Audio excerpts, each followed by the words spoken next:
In the buzz, love and marriage, do they really go together like a horse and carriage? An article in the Huffington Post today, it caught our eye.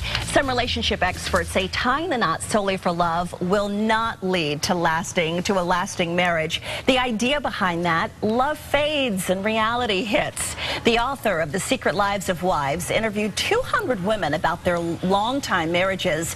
After doing that, he said he's constantly reminded of the, quote, thin line that separates love from loathing.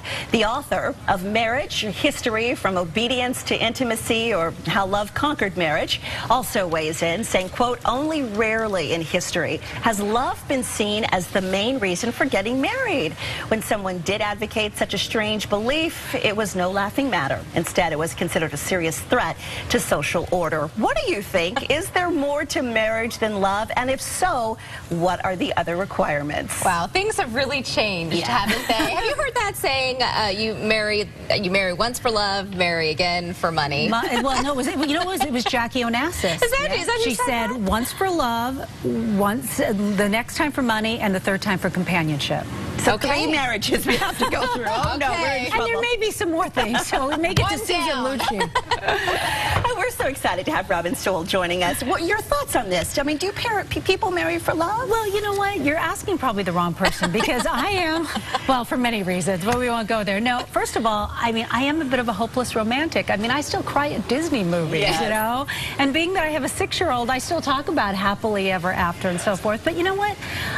I have talked to so many friends of mine, both who are divorced and people who are married, and I think they give you a lot of different reasons for being married. I mean, I think, yes, when they first go into it, they go, you know, they love the person they're with, but love means a lot of things. You can have romantic love, and you can have companionship love, but I mean, I think people who have been married a long time will tell you that it changes, you know, when you have children, as the years go by and people are healthy, they're sick, they have jobs, they don't have jobs, so it grows into other things. But I think love is a component in there somewhere. It has to be. I mean, personally, it would have to be. Yeah, but so many people say, you know, especially people who have divorced, and they say, never again. I'm not, you don't have to, you know, have the paper, if you will, to prove your love for someone. And then you hear people who've been married forever and ever, and then they see someone and say, I've met the love of my life.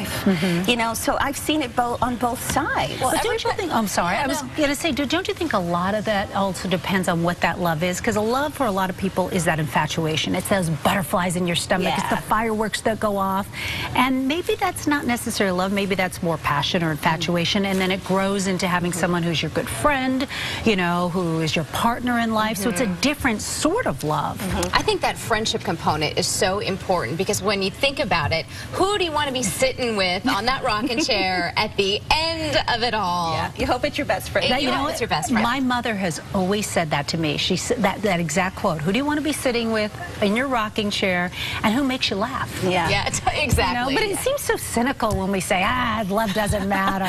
Wow. Well, let's get to comments if we can very quickly. Joanna Ignace says, I just celebrated my 30th wedding anniversary, and I'm only 47, so I believe I can speak on marriage and love, and both speak of commitment. That is what's lacking in relationships today. Mandy McPherson Riddell says, no, I do not believe they go hand in hand. There are plenty of marriages without love and plenty of love without marriage. All right, we're going to move on in the buzz. In just a bit, we're going to get to another topic that we're discussing today. Yeah, well, listen.